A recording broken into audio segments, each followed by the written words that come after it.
Sometimes you just say, I wish I were out of reach of government. Because of course I've got long arms, right? So I have a reach for the punches, but the government has an internal reach. It just keeps going and going and going. It's like, oh man. All right. So let's go from Ed's point over into what I've got to show you about the charming, ever so awesome side of the economy. And then we're going to go into how this economy is being affected by some, aggressive activity by the government on the kinetic warfare side. So here we go, everybody. And we're going to separate that from some of the tariff information in just a minute. But let me show you this one from Fox.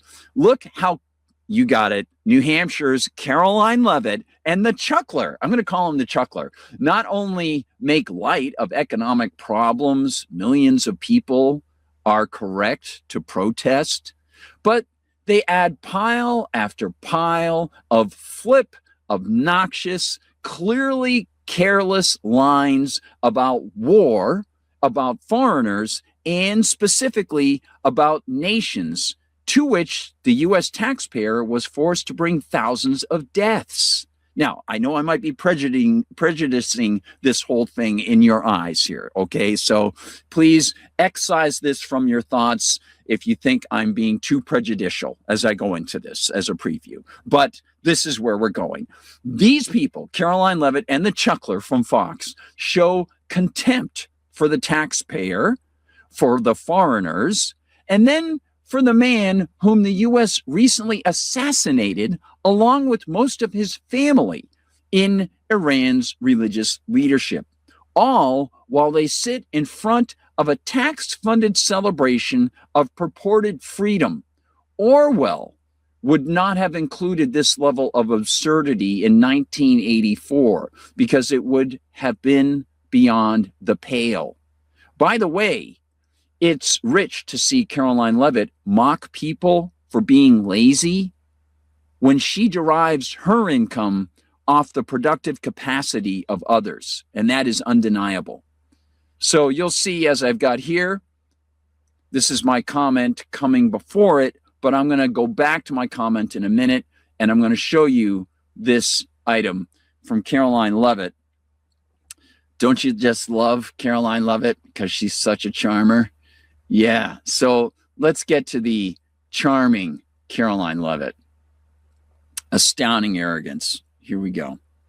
This is amazing. Check this out. To come here right now. Some of these kids, and I call them kids because they're in their 20s, and they've never had real jobs, and they're complaining things are expensive. Yes, things are expensive when you don't have a real job. Right. Do you think that's getting traction, complaining?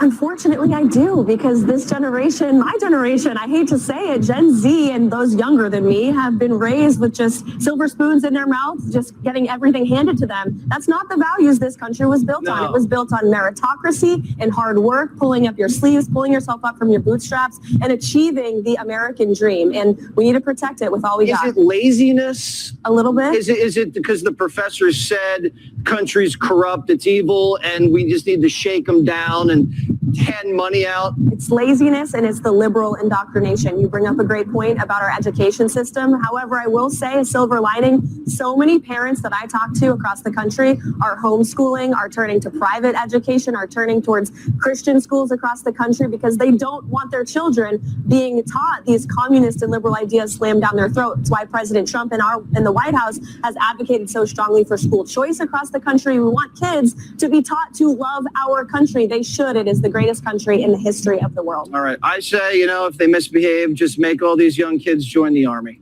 right? Shape them up. I almost had to. Send them to Cuba. Send them to Iran. They'll want to come back real quick. That's a good point. They can say hi. We're going to play that again. Can you imagine people going on camera and not recognizing how completely disconnected they are from the reality of most people on this continent?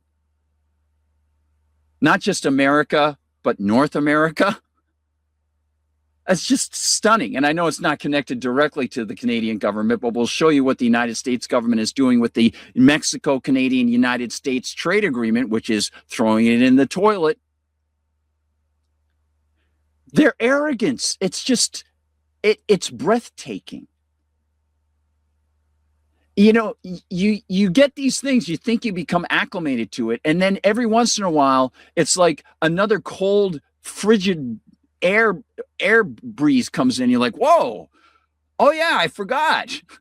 It's winter or whatever, you know, or lightning storm. Oh yeah, there's a storm out there. Wow, that was a close one. That was just amazing and stunning. They have no concept. He's working for Fox. They're so closely wrapped up with the Zionist, with the pharmaceutical industry. And he's talking about when you don't have a job, you don't have a paying job. And she's got the audacity to be on the government soil in front of a government controlled, government put on, government funded event, supposedly celebrating freedom. And then at the end says, yeah, send them to Iran or Iraq. Like, holy smoke, dude. You could put that on a t-shirt and just people would stare at it like, did somebody actually say that stuff? Like, seriously? Let's check that out once more. Watch this. And I just said, if you don't like what they demand of you, what they command you to do, well, you're the problem. Even as they pick your pocket to fund their bloodthirsty schemes. And that's just part of it. I'm going to come to you to get your thoughts on this. I really want to get some comments from you in just a second. We'll play this again and lay it out in written terms if you're inside the chat in Rumble or if you want your comments on the screen at X. To come here right now. Some of these kids, and I call them kids because they're in their 20s, and they've never had real jobs, and they're complaining things are expensive. Yes, things are expensive when you don't have a real job. Right. Do you think that's getting traction, complaining? Unfortunately, I do, because this generation, my generation, I hate to say it, Gen Z. So let me just pause this right there.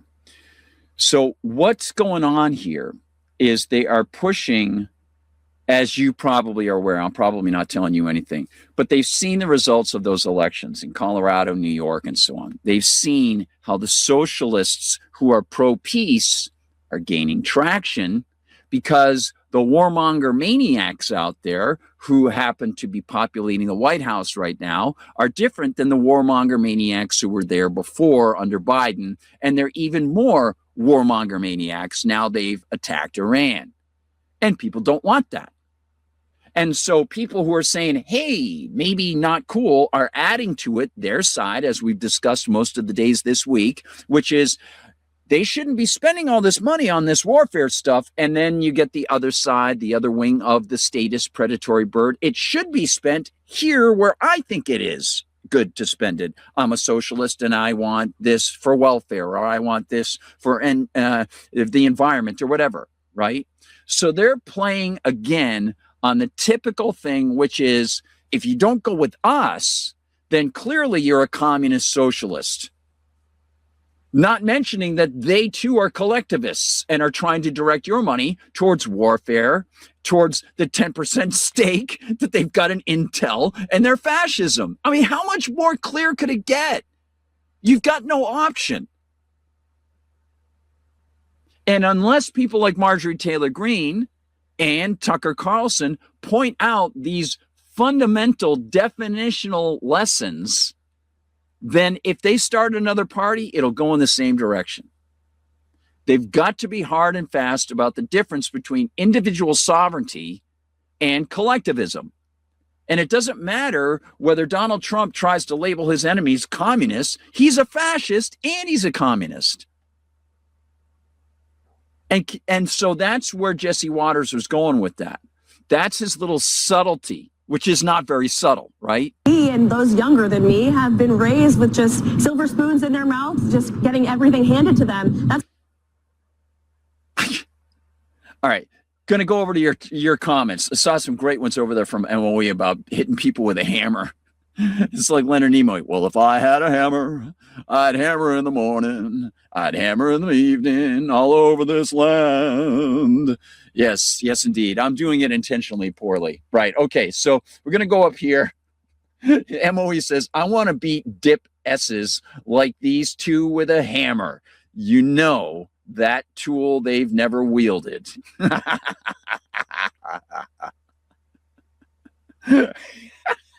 Will Tabak says Canada can sit in the middle and shut it. Oh, man. And MOE says, I will happily be a problem to these S-heads. Yeah, absolutely right. Absolutely. And then we got, I'm with Kevin O'Leary, people, fat bodies, and crying that they're starving. Well, of course, Kevin O'Leary getting a special favor from the government of Utah to get land that's about the size of Rhode Island. So not exactly the guy I'd want to connect with, but let's see. Birdhouse, a total 180 degrees from 2015. Fox News host Sean Hannity's focus on the forgotten man. Yeah.